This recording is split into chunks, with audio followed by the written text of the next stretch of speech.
Hello everyone, this is Jenny Florison here, and we're about to do Unit 2, Identify and Respond to Children and Young People at Risk. These are some of the topics that are in this unit. Very interesting material here. There's only 3 assessments.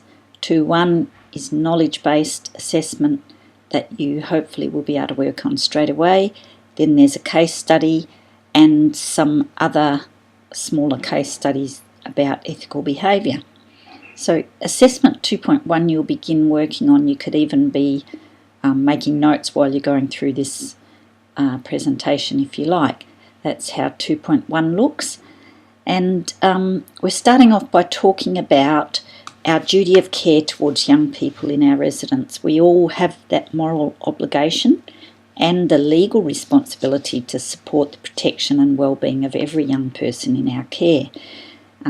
You know that the United Nations Convention on the Rights of the Child, Australia is a signatory to this convention, and in that there's 39 rights of the children, and some of these are really relevant to this unit.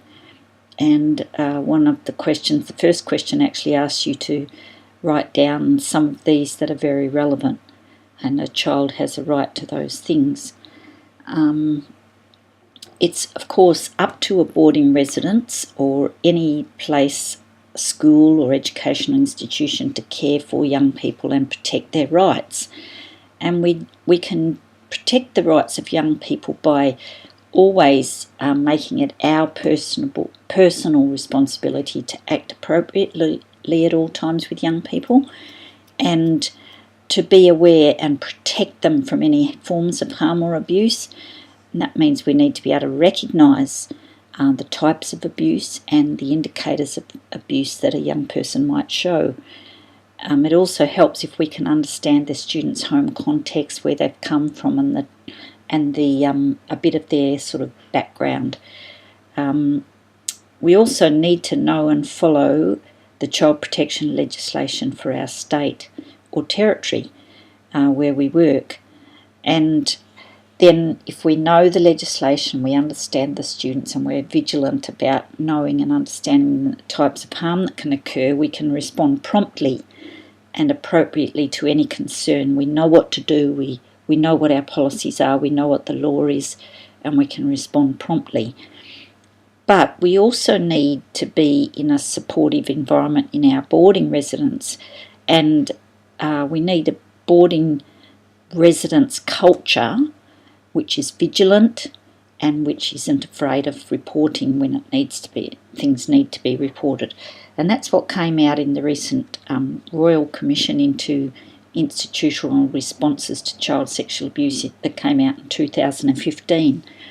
It was commented in there that a lot of those institutions didn't have supportive structures that really worked in the child's favour.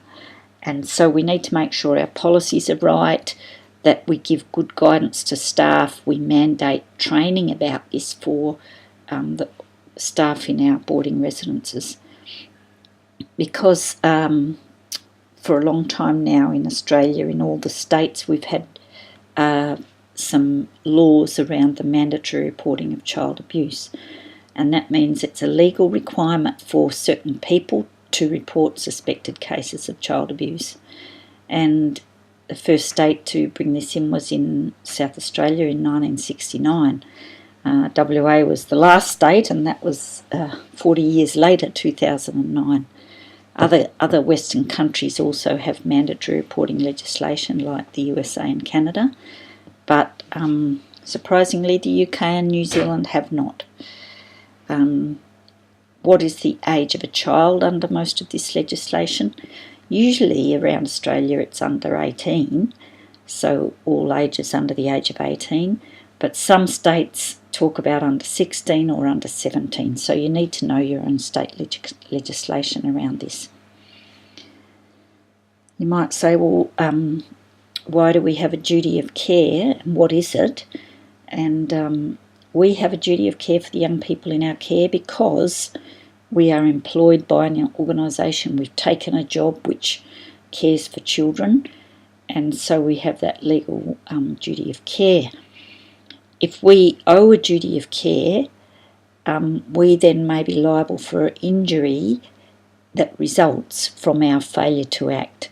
So in negligence means that, first of all, you have to owe the duty, and then it has to be proven that you breached that duty of care by something that you did or you didn't do, and it was the actual breach or your breach that caused the damage. So, it's not a simple thing to prove negligence. But in some cases nowadays, like this case of AB versus the state of Victoria, the Supreme Court actually allowed a pupil to recover damages from the Department of Education because they found that her school failed to detect her sexual abuse, although there was a reasonable suspicion that the pupil might be the victim of sexual abuse at home. So we have to be alert to these suspicions and act on them.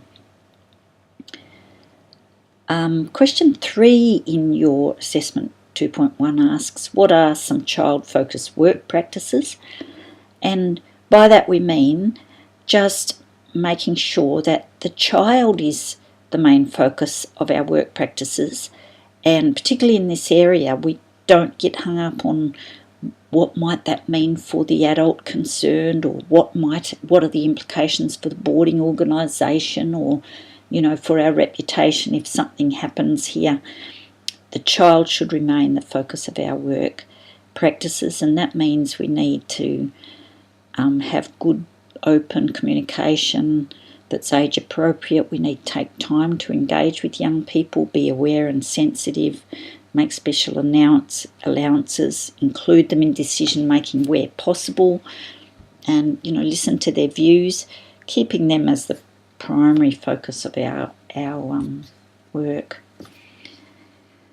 So how is harm defined these days? It's any detrimental effect that's of a significant nature on the child's well-being. So it's not just an accidental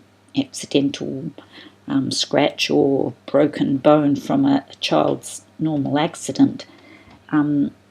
It has to be a significant nature that has caused harm, something of a significant nature, and it might be in the areas of physical abuse, sexual abuse, emotional abuse, or in neglect.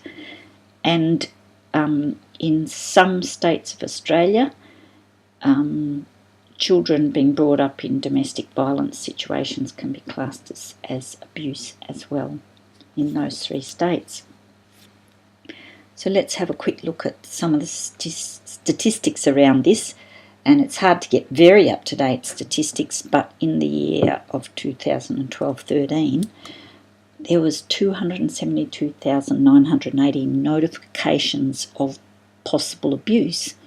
That means 35 per 1,000 children. Now, only less than half of these were investigated. So that means that a lot of them might have been about the one child. So it was about 91,000 children, and less than half of those that were investigated were actually substantiated. So out of 184,000 children that were notified about, only 40,500 of those children were actually substantiated to have been abused. So just because you make a report doesn't actually mean that it is going to be a substantiation. The kind of notifications that have been happening around Australia, every state has had an increase of notifications, but in the Northern Territory particularly, this has been particularly high. And nearly all states have had an increase in substantiations from the previous year, except for the ACT and the Northern Territory. So there were more notifications in the Northern Territory, but not more actual substantiations, and maybe that's a sign that the system is absolutely overworked and not coping. What was the most substantiated types of abuse around Australia? In that year it was emotional abuse in 4 states and neglect in 4 other states. And sadly, amongst Aboriginal and Torres Strait Islands children, they are 8 times more likely to be the subject of a substantiated child abuse report than non-Indigenous children. That's around 57 children per 1,000.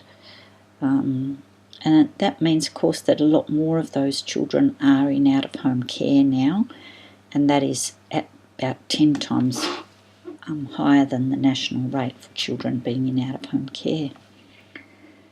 Let's have a look at some of the indicators of harm now, and we'll go through each of the types of abuse. Physical abuse, that where injury and harm is caused that's not accidental or knowingly not prevented. So it could be these types of physical abuse, hitting and punching and, excessive physical punishment, or shaking a baby, or in one case in South Australia it was making a young person do things that were way too dangerous for their skill level, like riding a four-wheeler when they were only 3 or 4 or something. Of course, there'll be indicators to show physical abuse, and we used to call these signs, but now we call them indicators. These kinds of indicators you might observe in a young person or a child that might ring alarm bells about physical abuse happening, and that's one of your questions. What about emotional abuse? It's those negative attitudes that impact severely on the child's emotional and their physical development, like continual humiliation, no affection or encouragement, threatening, abusing, threatening harm, and continually ignoring or rejecting. So what sort of indicators might you see for a young person emotionally abused? The list can be bigger than this, of course, but sleep disorders, nervous habits, anxious, distressed, withdrawn, depressed, those extremes of behaviour swinging between very aggressive and very passive, maybe even self-destructive behaviour, and a lot of low self-esteem. What about neglect? Neglect means continual failure. It's not just 1 or 2 occasions, it's continual failure to provide the child with necessities that are needed at their particular age, and especially when it comes to physical and medical care, it's the inaction which is abusive, failing to take young people for the care, physical care or the medical care that they need. And this is sadly the most common type of abuse reported in a lot of Western countries. So what indicators might we see? Things like fatigue, poor hygiene, underweight or poor growth pattern, being left alone a lot, lack of supervision, and making the younger children look after other younger children, forcing them to assume adult responsibilities. And of course there's a bit of overlap between that and domestic violence. And that's, domestic violence in the home or amongst people in intimate relationships, where one has more power over the other, causing fear and harm. And of course living in that environment for young children or teenagers can have a profound effect on them and constitute a form of child abuse. And some of the indicators will overlap, of course, with other indicators, but you might see stomachs, headaches, bedwetting, inability to concentrate at school, young people who are always on guard, rarely feel safe, act out and get suddenly angry because of that fight or flight sort of reaction that they have, or they might be totally withdrawn. Now we'll get on to the last type of abuse, and that's sexual abuse, and we need to spend a fair bit of time in this area. And this is the use of the child for physical gratification, or somebody taking advantage of them, where the child is bribed or threatened or coerced and they have a lot less power than the other person involved, and there's a disparity in their age. And in WA in particular, this is any young person under 18. So how do we define sexual abuse?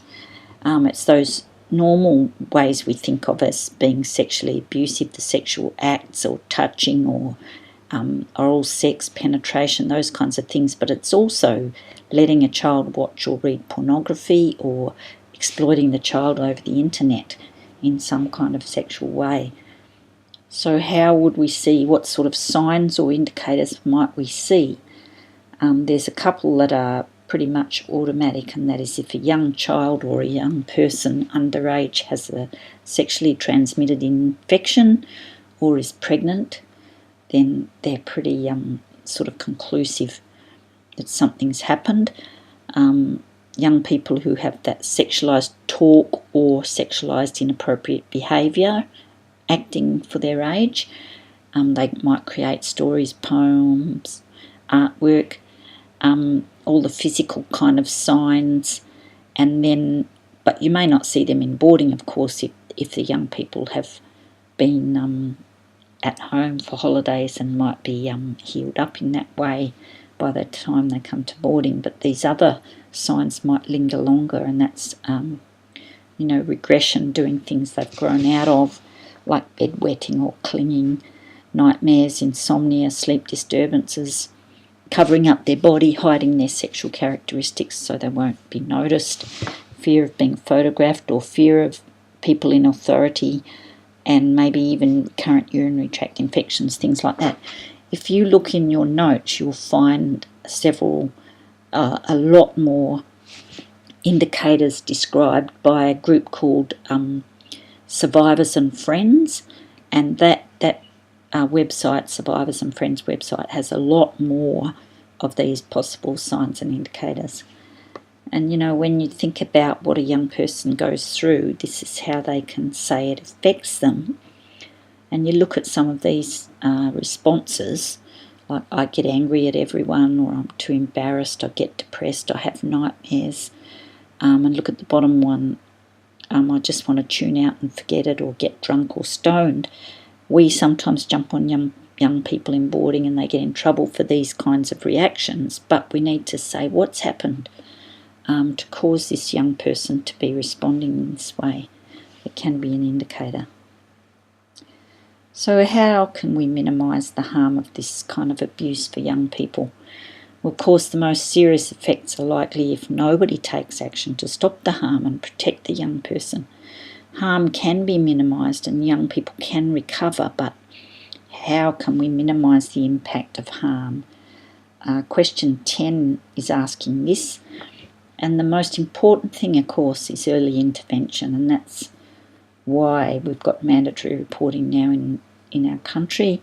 We want to intervene as early as possible, but also that we need really appropriate responses when we intervene. When anybody intervenes or supports, we need to be able to do that in an appropriate way, because the young person is enabled to heal and get well from this if they have a good supportive network. And it's been found by research that if they have bonds, supportive bonds with those people who really believe in them and help them cope and spend time with them and care about them, they are much more likely to be the harm minimised. And of course, appropriate counselling is very important. Mandatory reporting, of course, is in every state and territory in Australia, but unfortunately we don't all have the same type of legislation, so in each state there's a different group of people that's mandated to report, and by mandated we mean under law you have to report if you have a reasonable suspicion or any evidence in particular. So in, say, Queensland, there's a limited number of particular people, but in Northern Territory, every adult is mandated to report if they have a suspicion about this or form a reasonable belief. So first you need to know your state legislation, and then also you need to know what your organisation's policies are about this. But of course you follow the state legislation first. So in your notes, in the book, or if you've got online notes, we have a page there with all the different states and a summary of what abuse is to be reported and who the mandated reporters are. Now, of course, if your employment is not in that list, like for Queensland, you're not a registered nurse, teacher, police officer or child advocate, or employed in a departmental care service or licensed care service, then you may not be a mandated reporter, but that doesn't mean you don't have to report. The same in Western Australia. If you're not a doctor, nurse, midwife, teacher, police officer, or work for the DCP, then you're not legally mandated to report. And you will not, in WA, be able to go on to the mandatory reporting information line and make your report, because the first question says, are you a mandated reporter? If you say no, then you won't be able to use that line. But that does not, of course, mean, if you're not one of those people in that category, it doesn't mean you don't report your concerns. Everyone who's a non-mandated reporter, we still have a professional and a moral obligation to protect children and to report if we believe they are being harmed. So you follow your organisation policy, which probably requires you to make a report to your manager first, or your head of boarding, or your principal, and it may also require you to report to the local DCP office, the Department for Child Protection, whatever your state calls it, if you have reasonable grounds to be concerned. Now, you need to follow your policy in this regard and do what your organisation policy says. Now, we can form a real concern about a young person in two different possible ways. Firstly, we will form a concern if somebody discloses to us. We're told by someone, by a friend of that young person or by the young person themselves, and we call that a disclosure. Or you may not be told by anybody, but you observe indicators and signs and behaviour and you come to a reasonable belief. So in each of these ways we have to respond very differently. Firstly, let's look at disclosures. If a child tells you something about abuse, then we need to believe them, because they've found in research that children rarely lie about it or imagine this kind of thing. In 98% of cases, their statements have been found to be true. But unfortunately, only about half of the young victims ever disclose the abuse to anybody. So that's when we have to be alert to signs and indicators. We also need to know that statistically, about 23%, that's nearly a quarter of all sexual assault offenders, are actually under the age of 18. So we might have in our boarding residences some of these young offenders or people who are potentially going to be the sexually assault offenders. We need to be alert to them as well. So what do we do if a person, the student themselves or a concerned friend or somebody discloses something to us? These are the steps. We really need to listen to them, believe and reassure them, and stay calm ourselves, but not investigate or confront anybody. So by investigate, don't start questioning the child or asking them for more detail.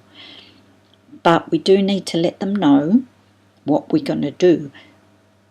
We need to explain that we need to be able to report this because we need it to stop for you. So we want you to understand. We want to get their permission or get their understanding that that's what we are going to do. We need to explain that very, very carefully. As soon as we can, we need to document the details that we've heard as quickly as possible and as carefully as possible. And then you need to follow your policy and procedure and report to whoever you have to report to under your policy or under law. At all times then we need to keep supporting that young person or the person who told you and maintain confidentiality. And then you may need to be available to answer questions and follow up on that. So what don't we do if someone discloses to us abuse? We must never investigate or start to question. That can really muddy the waters if there's an investigation. And we should never express judgment or disgust or attempt to confront the abuser or follow through on anything like that. The other way we might come to think somebody has been abused or is being abused, we can form a reasonable belief just by what we're seeing and observing. So this becomes a process then. The process might be that we suddenly have a concern from something we've seen. And if we develop a concern, we need to follow some steps we'll look at in the next slide and see if we actually form a belief from that concern. Now, it might not end up being a belief that, a strong belief, but you would still continue to monitor the young person. But if after following on and watching that young person and continuing to monitor, we form a belief that yes, there is abuse, we're fairly sure the indicators are suggesting abuse, then we need to make our notification or report. So the steps in forming that reasonable belief, and a lot of the legislation uses this word reasonable belief because it's a person who is acting in a reasonable way like any other reasonable person. You're alerted by a sign, and then you might continue to observe, and if you see other signs that confirm,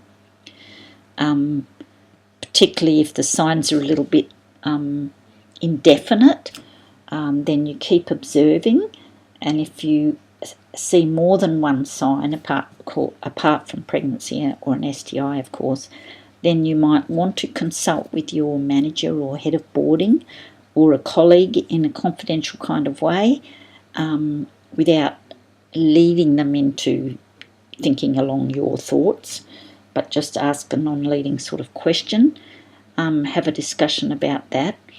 But also you need to be documenting what you're observing. So document the indicators securely in a very safe place, but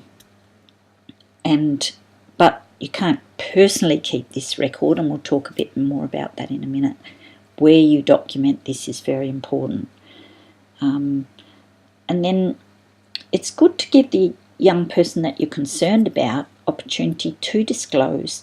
So show concern in some way that's not leading or investigating, but tell them, are you okay? Ask them a question, give them opportunity, be available, show that you're interested, but don't question in any way that might lead them into thinking that you're thinking something like this.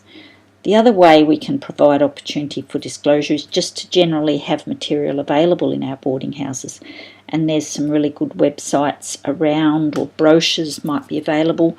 You don't pull them out specially and put them in front of this person you're concerned about, but we just have them generally available in our boarding houses. And this is a good website that you might like to check out. It's quite a youth-friendly one.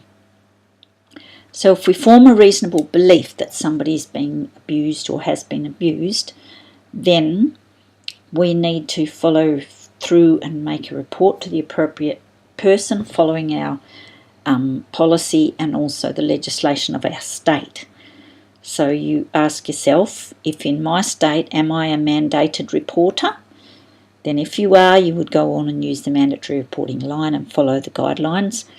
If you're not, like most states of Australia, then you follow your residence policy.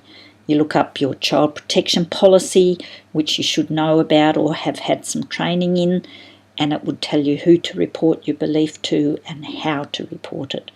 So question 14 wants you to actually check out your own policy if you don't know it already, and make sure you put in that question there exactly how you would report your belief in your residence. Of course, if you think the child's in immediate danger and you need to do something about it now, then you might have to contact police if you can't work through the organisation. Question 17 says, what sorts of things are you going to document during the process? Well, you need to keep a list of things that you've noticed, like the indicators, dates when you noticed those things, how often that's occurring, any conversations Now, it probably won't be a disclosure, but it might be a conversation where they say something like, oh, I don't want to go home these holidays, I hate going home, or something like that. Make notes of your concerns, any evidence that you've seen or heard about, like a poem or art or a story. And if you do confer with another person, then you should make a note of that person's confirmation or not. The next two parts of question 17 ask about where you keep these records to be really secure. And in WA, in the Education Department, they have a statement like this, that these records need to be kept in a secure, confidential place, but in a place that is separate from the child's normal school records.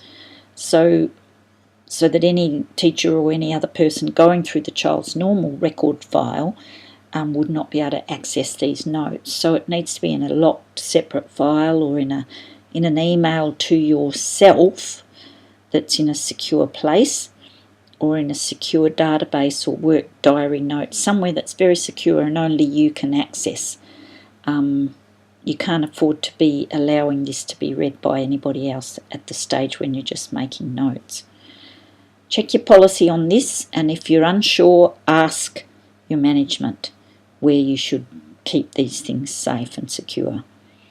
Because any notes, records or reports you make remain the property of your residents if you leave, and they should be accessible only by authorised people, and should be archived safely once any investigation's over. Question 18 asks, how do you keep it, how do you word these statements? And they must be very non-judgmental, so not your own personal opinions, no emotional statements, just state the facts of what you've seen clearly and simply, and watch your words when you're writing your report.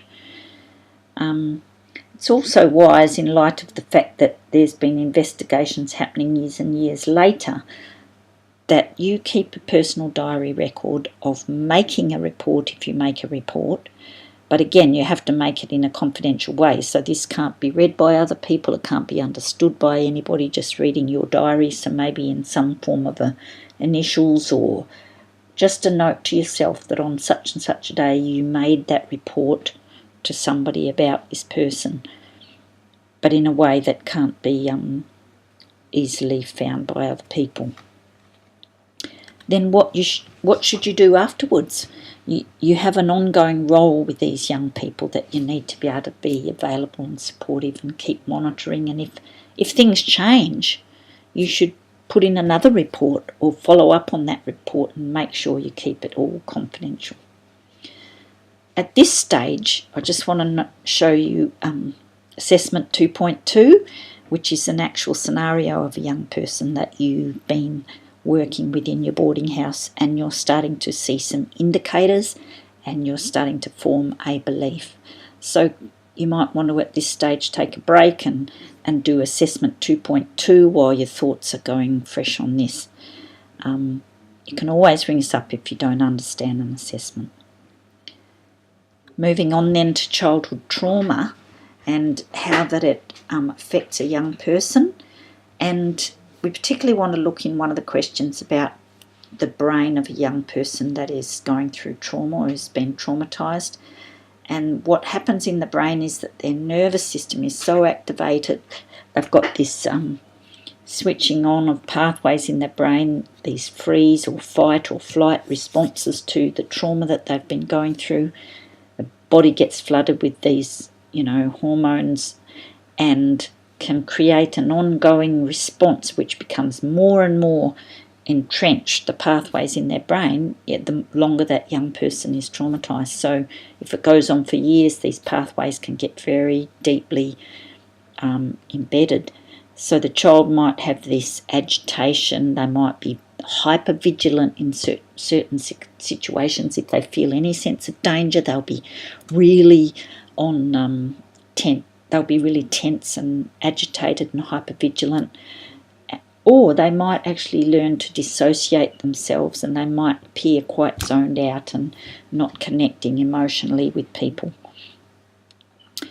And this could happen, of course, through lots of different traumas. It's not just sexual abuse, but any of these types of traumas might occur to young people in your boarding residence. And they can cause, these types of traumatic events can cause different sorts of trauma too. And we're aware of cultural trauma in Australia because of the trauma that's happened to Indigenous people in the past through the type of cultural abuse that they've been through. So trauma-informed care, what does that mean? Just means we need to be careful to realise that trauma is widespread, and there are paths to recover from it if we recognise the signs and symptoms early as possible, and we respond in the right way. We need to be very trauma aware. We need to have policies and procedures and practices that are aware and are sensitive to the young person so that we avoid re-traumatising them. Because in certain situations we get them in to question them, or we get them into a small confined space for some reason, and they might be very uncomfortable, they might be fearful, and that fight or flight response might come up in any kind of raised voices scenario or anything like that. The next thing we talk about is encouraging good decision making amongst young people, and of course there's ways we can do that in residence to build decision making, teach young people, encourage them to list and weigh up all the possibilities of their decision, giving them opportunity to try and make a mistake and learn from their mistakes, and not take away all their responsibility, but let them face the consequences of their decisions. And there's some skills of effective decision making. You'll find those in your notes too.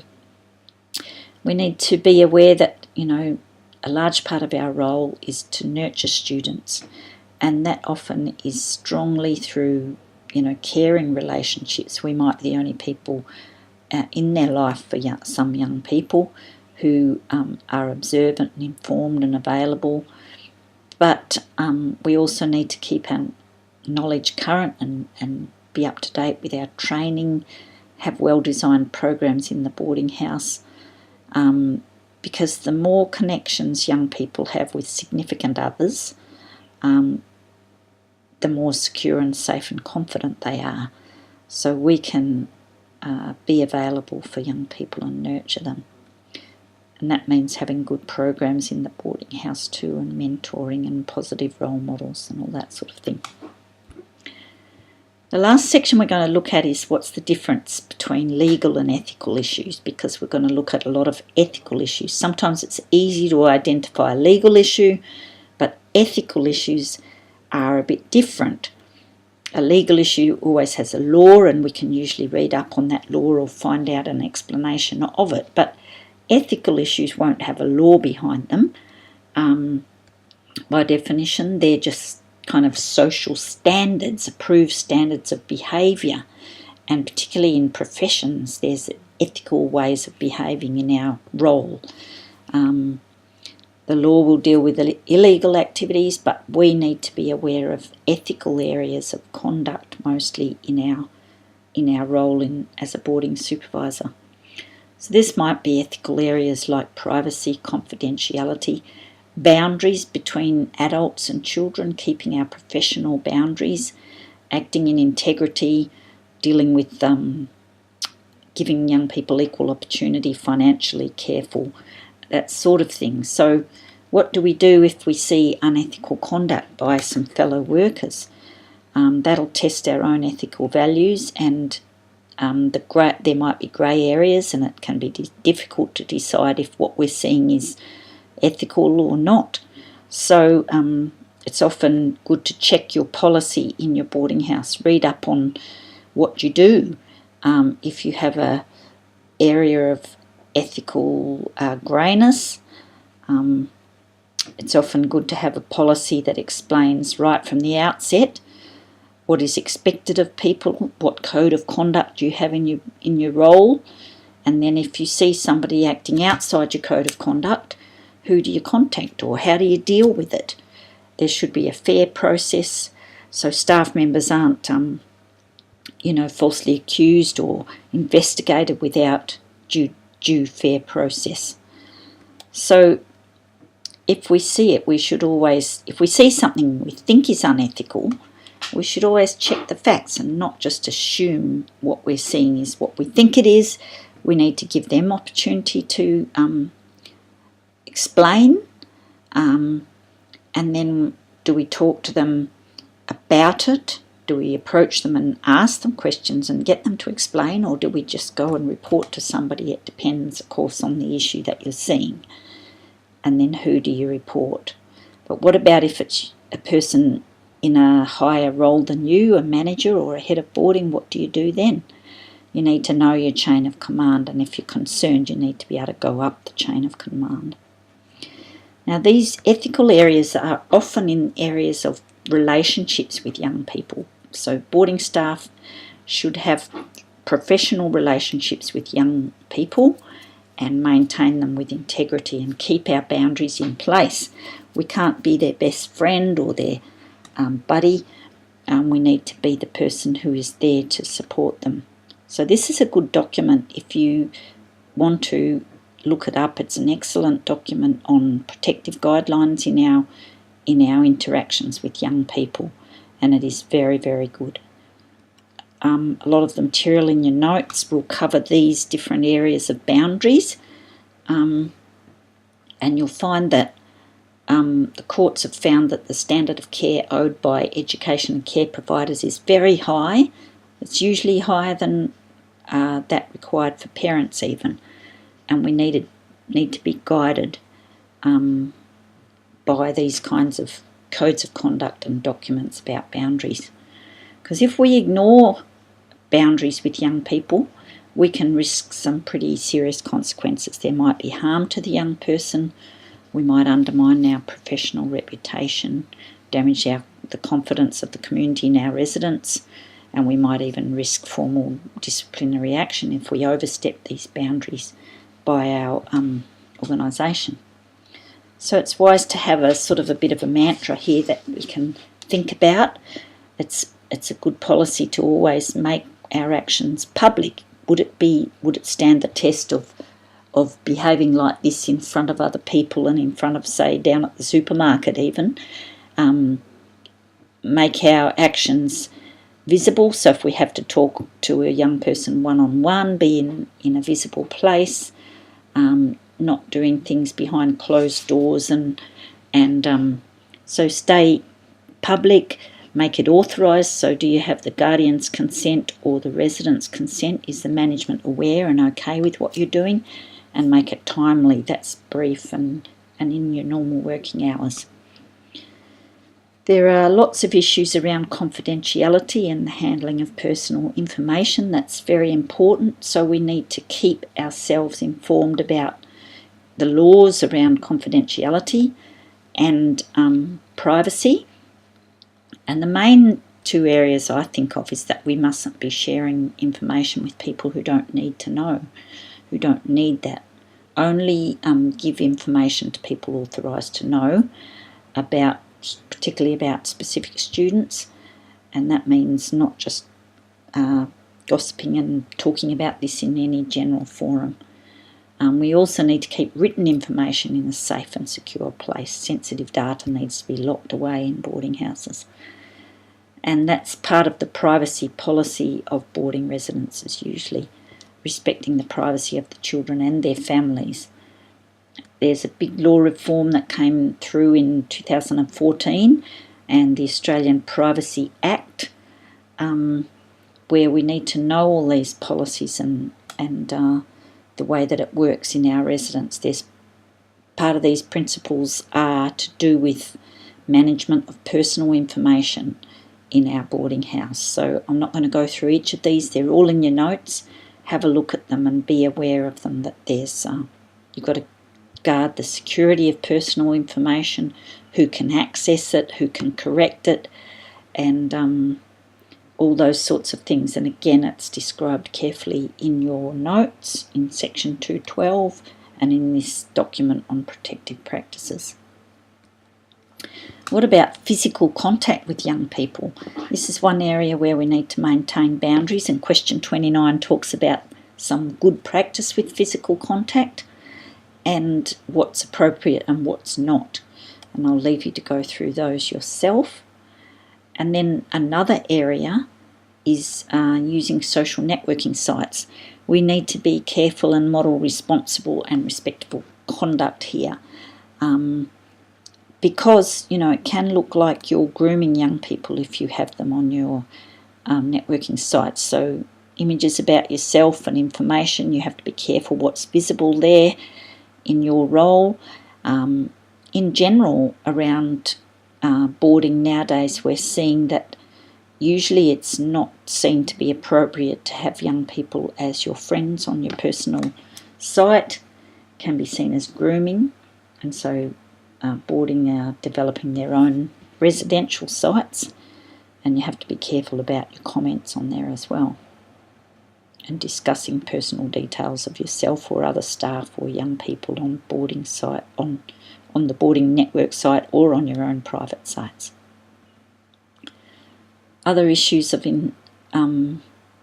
other important issues are transparency, honesty, integrity with young people. If you lose their trust because you do something that's, not right or truthful, then it's hard to gain their trust back. And the same with using money of the residents, that sort of thing, or accepting gifts. We need to be above reproach in this area. So there's some case studies then in assessment 2.3, which it's great to be able to discuss with a few people if you're doing this online, and it's great to be able to go onto a webinar and discuss this as a group, this assessment 2.3, because there's lots of scenarios here. We need to say whether there's a legal or an ethical breach, and then we need to describe carefully what we would do if we are aware of this, if it is a legal or an ethical breach, what we would do in this instance to respond to this situation. You need to think about how you would respond to this conduct. Don't forget about checking facts and not assuming, and giving the other person the benefit of the doubt, listening to their story. If you're able to talk to the person first, some instances you might need to report immediately, but generally, if you think about how you'd like to be treated, you would probably want to talk to the person and check the facts first. And that's the end. Sorry it's so long, but thank you for staying with it. Bye.